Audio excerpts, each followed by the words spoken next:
The pines bent in the wind like they were whispering secrets about me. Every gust that swept across the hill carried the scent of cold rain and unfinished business. My suitcase handle cut into my palm as I climbed the last stone step toward the cottage. My cottage, the one I'd bought before everything fell apart. My name is Brielle Harlow. I'm 29. And I still ask myself, how do you stay kind to people who feed on your silence? The key slid in smoothly, too smoothly. When I pushed the door open, a burst of laughter spilled out, familiar, sharp, and cruel. My chest tightened before my mind could catch up.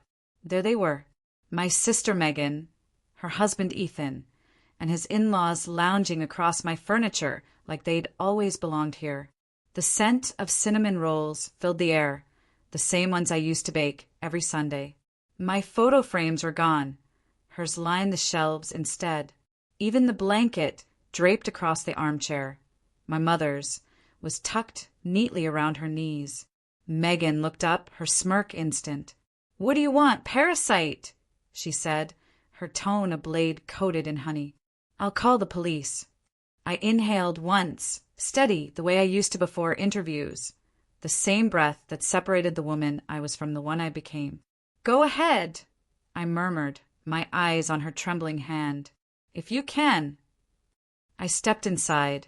My boots left faint marks on her polished floor as I walked straight toward the window. Outside, clouds pressed low over the valley, heavy and waiting. Behind me, silence thickened. Then Ethan's mother whispered, "Is she allowed here?" And that's when Megan's phone rang, a sound too shrill, too timed, too perfect. Her smile cracked like porcelain. Something inside this house had just shifted, and she knew it. Megan's phone kept buzzing on the counter, its screen lighting up her pale face in short, nervous flashes. I didn't move. I simply stood by the window, tracing my finger across the fogged glass. Each breath I exhaled left a mark, like proof that I still belonged here. Finally she hissed, "Why are you here, Brielle? You left. You said you'd never come back." I turned slowly. "That's right. I left, not because I wanted to, but because you all made sure I couldn't stay." Ethan cleared his throat, pretending to sound diplomatic. "Look, we've been maintaining this place for years. You should be grateful someone cared enough." "Cared?" I repeated, almost laughing. "Is that what you call changing the property name to Megan and Ethan Retreat on Airbnb?" His eyes darted toward his mother, who whispered something about lawyers and tenants' rights. Megan's hands trembled around her coffee mug. I could tell she'd built her little world here, a version where I didn't exist. That was about to change. I set my bag down on the armchair, the same one my mother bought at an estate sale the year before she died, and pulled out a folded envelope. "I came for this," I said, "and for a conversation you've avoided for 3 years." Megan's voice cracked. "You think you can just walk in and—" "I'm not asking." The silence that followed felt alive. Even the candle flame flickered like it understood what was coming. Then I placed the envelope on the table between us. Her eyes narrowed. "What's that?" "Proof," I said quietly, "that this house was never yours."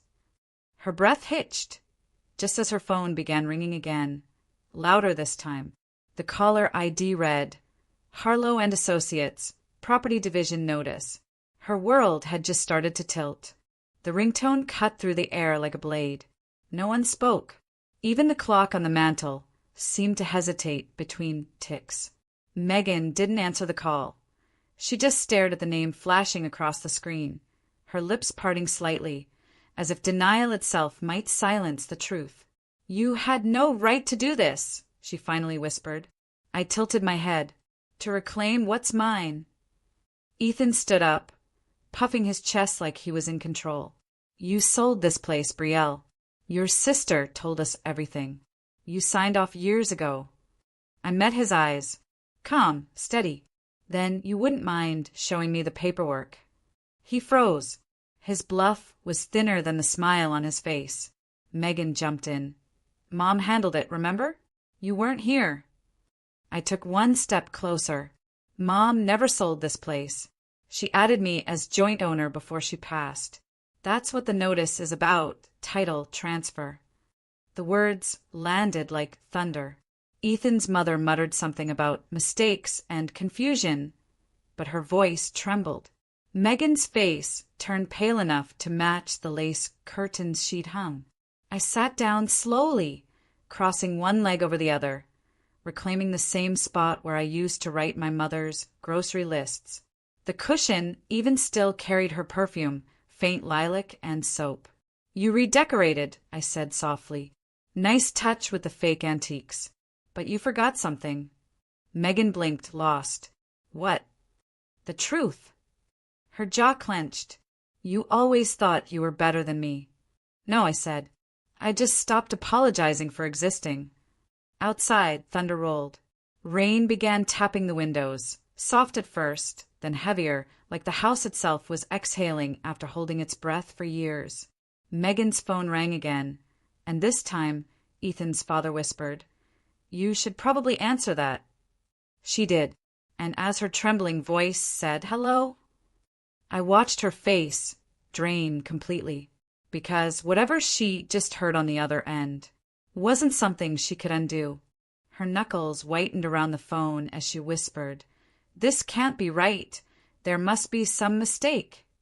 The wind rattled the window panes, but no one dared move. What did they say? Ethan asked, his voice low, wary. Megan swallowed hard. They said, "The court finalized the inheritance review.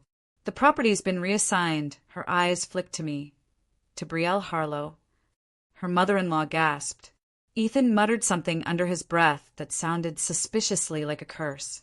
I leaned forward, elbows on my knees, my voice calm but heavy. "You remember when you told me Mom's will got lost? When you said it didn't matter because I wasn't the family type?" Megan looked down. We were grieving. I didn't think. No, I cut in. "You thought perfectly. You just thought I'd stay gone." Lightning flashed outside, reflecting against a mirror on the wall, the one she'd hung crooked. For a second, I saw both of us in that mirror. Her, trembling behind her perfect hair and pearl earrings. Me, steady, rain-soaked, unshakable. She whispered, "You can't just take this from me." I stood. "You took it from me first." Ethan stepped forward, trying to regain authority. "Look, maybe we can come to some sort of agreement. We've made improvements here. Like replacing my mother's rose garden with a fire pit?" I asked. "No deal." The candle flickered again, a soft, nervous heartbeat in the silence. I reached out and blew it out. The smoke curled upward, faint and gray, carrying the scent of wax and finality. Megan whispered my name, but it came out small. I walked toward the door, pausing only once to glance back. "You have until tomorrow evening to move your things," I said quietly. "After that, the locks change." Her voice cracked. "You wouldn't." The storm thundered in reply, and in that moment, even nature seemed to know she'd already lost. Rain hammered against the windows now, streaking down the glass like melted silver. The cottage felt smaller, heavier, every breath in the room layered with years of resentment. Megan stood near the fireplace, arms crossed, her voice trembling beneath forced calm.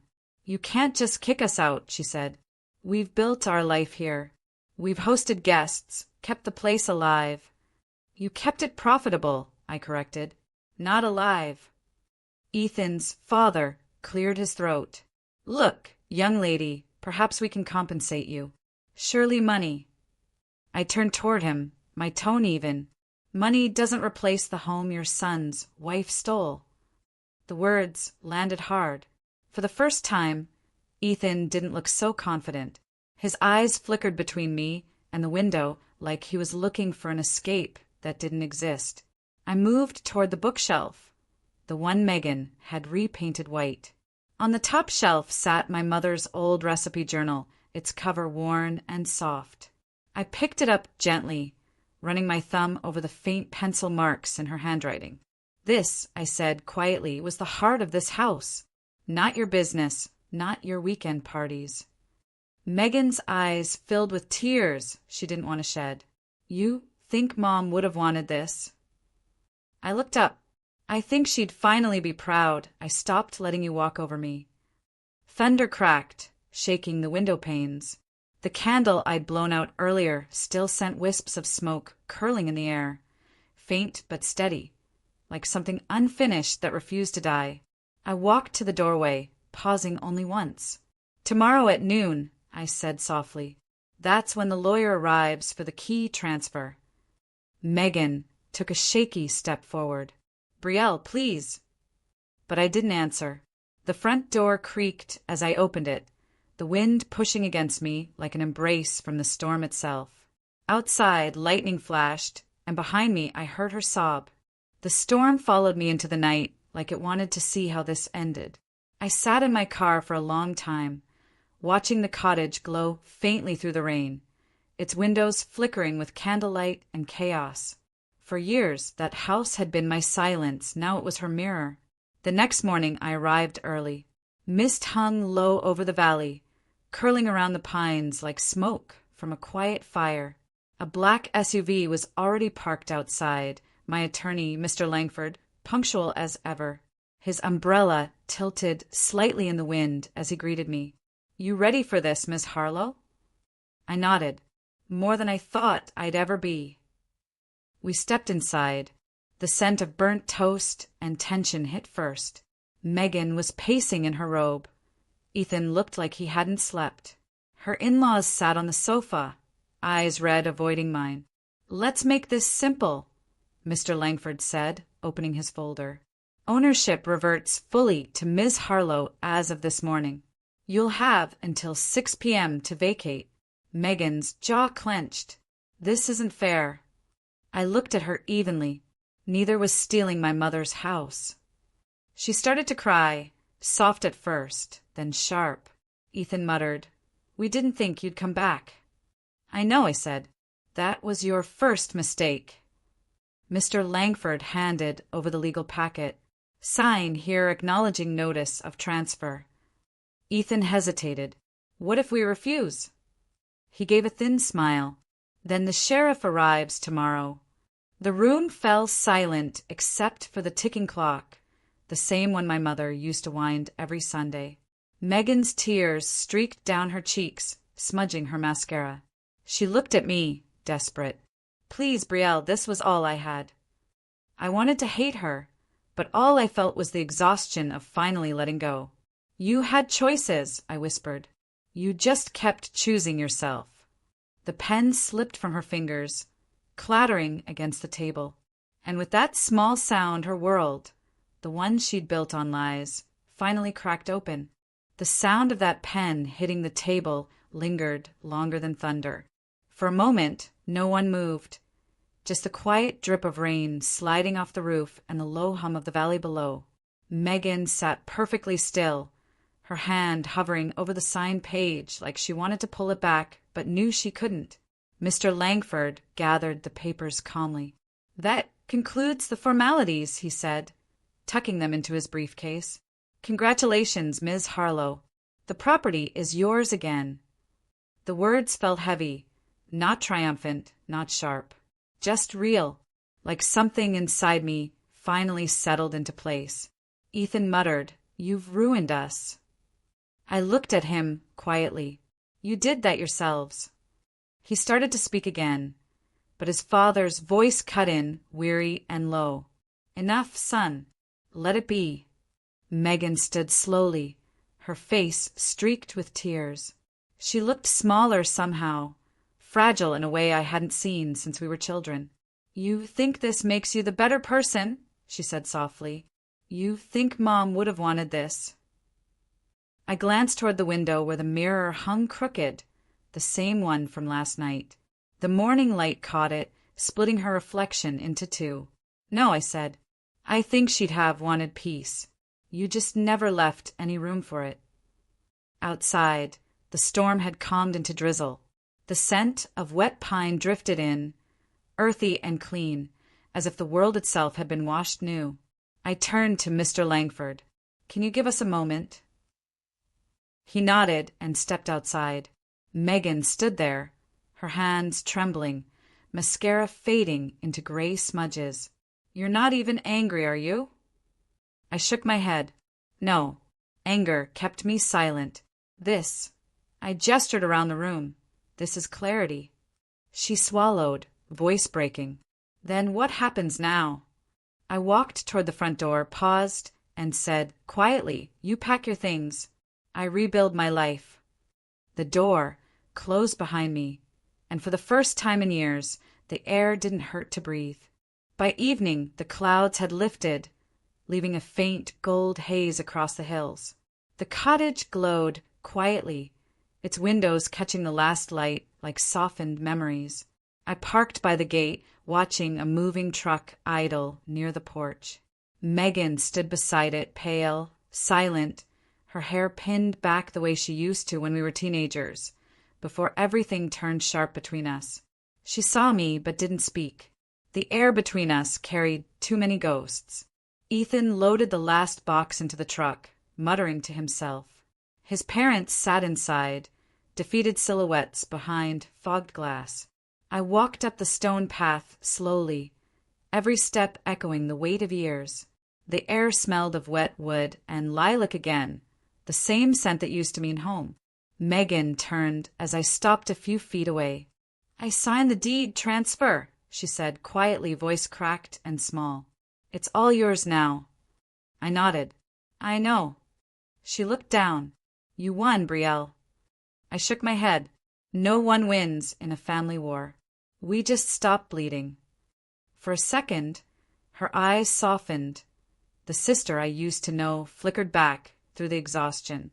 I didn't mean to take everything, she whispered. You didn't, I said. You just forgot it wasn't yours to take. The driver honked twice. She hesitated, then reached into her coat pocket and pulled something out. A silver key with a frayed blue ribbon. Mom's, she murmured. She wanted you to have it. I took it carefully. Thank you. When the truck rolled down the hill and vanished into the fog, the valley grew still again. The world seemed to exhale. I stepped inside the cottage, closing the door behind me. The mirror still hung crooked. The candle still sat half-burnt. I straightened both, then opened the window. The breeze slipped through, carrying pine, rain, and forgiveness. For the first time in years, the house felt like it recognized me again. And as the light faded completely, I whispered, Welcome home, Mom.